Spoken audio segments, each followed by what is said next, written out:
आज हम जानेंगे तत्वार्थ सूत्र के आधार पर जब केवली का 48 मिनट का आयुष्य शेष रहता है तब समुद्घात वे खुद करते हैं या समुद्घात अपने आप होता है। क्या कहते हैं शास्त्र, इसके बारे में जानेंगे आज की इस वीडियो में।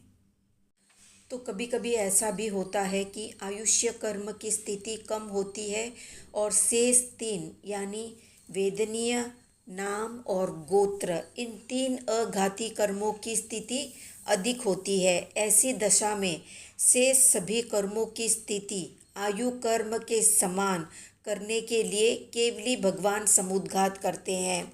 वास्तव में तो केवली समुद्घात करते ही नहीं है। ऐसी स्थिति में सहज ही समुद्घात होता है, पर व्यवहार में उसे समुद्घात करना कहा जाता है। इस स्थिति में प्रथम समय में केवली भगवान अपने आत्म प्रदेशों को दंड के समान लंबाकार करते हैं। दूसरे समय में अपने आत्म प्रदेशों को चौड़ाई में फैलाते हैं। तीसरे समय में मथनी के आकार के बनाते हैं और चौथे समय में लोक में सारे आत्म प्रदेश व्याप कर देते हैं। फिर विपरीत क्रिया शुरू होती है। पांचवें समय में मथानी के आकार के और छठे समय में चौड़ाई के आकार में, सातवें समय में दंडाकार में और आठवें समय में आत्म प्रदेशों को अपने शरीर के मूल आकार रूप में बना लेते हैं या वे बन जाते हैं।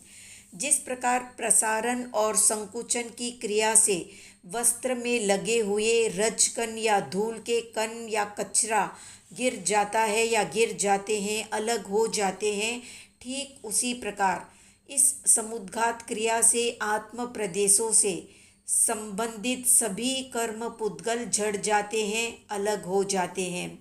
इस पूरी प्रक्रिया में सिर्फ 8 समय लगते हैं और सभी कर्मों की स्थिति आयुष्य कर्म के बराबर हो जाती है या आयु कर्म के बराबर हो जाती है। केवली भगवान के द्वारा किए जाने के कारण ये समुद्घात केवली समुद्घात कहलाता है। जब सयोगी केवली यानी 13वें गुणस्थान के योगी भगवान या केवली भगवान की आयु अंतर मुहूर्त या 48 मिनट शेष रह जाती है, तब वे समुच्छिन्न क्रिया प्रतिपाती और व्युत्पन्न क्रिया निवृत्ति नामक चौथे शुक्ल ध्यान में प्रवेश करते हैं और योग का निरोध करते हैं।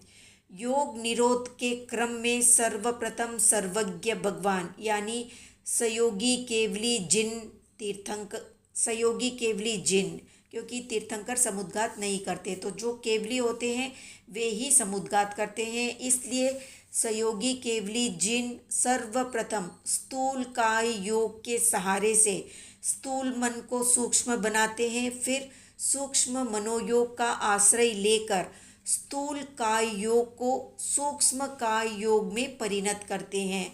उसके बाद सूक्ष्म काय योग का सहारा लेकर मन और वचन का निरोध करते हैं और अंत में सूक्ष्म काय योग का निरोध करके अयोगी बन जाते हैं। उनकी ये दशा शैलेशी दशा या शैलेशी अवस्था कहलाती है, क्योंकि इसमें श्वासोश्वास जैसी सूक्ष्म क्रिया भी शेष नहीं रहती है। फिर अ, ई, उ, री, ली, इन 5 ह्रस्व अक्षरों या स्वरों के उच्चारण में जितना समय लगता है उतने काल में ही चतुर्दश गुणस्थान वर्ती यानी 14वें गुणस्थान वर्ती बनकर सर्व कर्मों का क्षय कर देते हैं और मुक्त हो जाते हैं। ये संपूर्ण कर्मों या अघाती कर्मों की क्षय प्रक्रिया है। उस समय न भव्यत्व भाव रहता है, न ही अभव्यत्व भाव रहता है। औपशमिक, छायोपशमिक, औदयिक या भव्यत्व या अभव्यत्व भावों का और पुद्गल कर्मों की समस्त प्रकृतियों का नाश होने पर मोक्ष होता है। क्षीण मोह वाले यानी केवल सम्यक्त्व वाले, केवल ज्ञान वाले और केवल दर्शन वाले सिद्ध होते हैं। केवल सम्यक्त्व, केवल ज्ञान, केवल दर्शन और केवल सिद्धत्व भावों के सिवाय अन्य भावों का मुक्त जीवों के अभाव रहता है, यानी अन्य भाव नहीं रहते हैं। अब जानते हैं सिद्धों के 8 प्रमुख गुणों के बारे में। पहला गुण है अनंत ज्ञान, और ये प्राप्त होता है ज्ञानावर्ण्य कर्म के क्षय से। इससे वे सर्व द्रव्य क्षेत्र काल भाव को जानते हैं। दूसरा है अनंत दर्शन, और ये दर्शनावर्ण्य कर्म के क्षय से प्रकट होता है। इससे वे संपूर्ण द्रव्य क्षेत्र काल भाव को देखते हैं।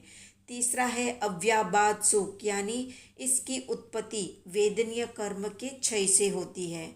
चौथा है छायक सम्यक्त्व, और इसकी उत्पत्ति मोहनीय कर्म के नष्ट होने से होती है। पांचवा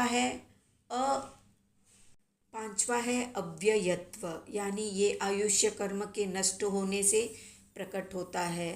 छठा है अमूर्तित्व, ये नाम कर्म के क्षय से प्रकट होता है।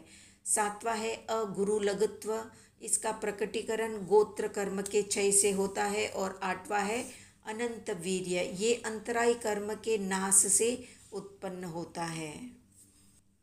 तो इस प्रकार क्रम से आठों कर्मों की प्रकृतियों को नष्ट करके आकाश में ऊर्ध्व गति के द्वारा लोक के अग्रभाग में प्रतिष्ठित हो जाते हैं सिद्ध भगवान। तो ये थी संक्षिप्त जानकारी। आज का प्रश्न है अघाती कर्मों के नष्ट होने से सिद्धों में कौन कौन से गुण प्रकट होते हैं, कमेंट में बताएं।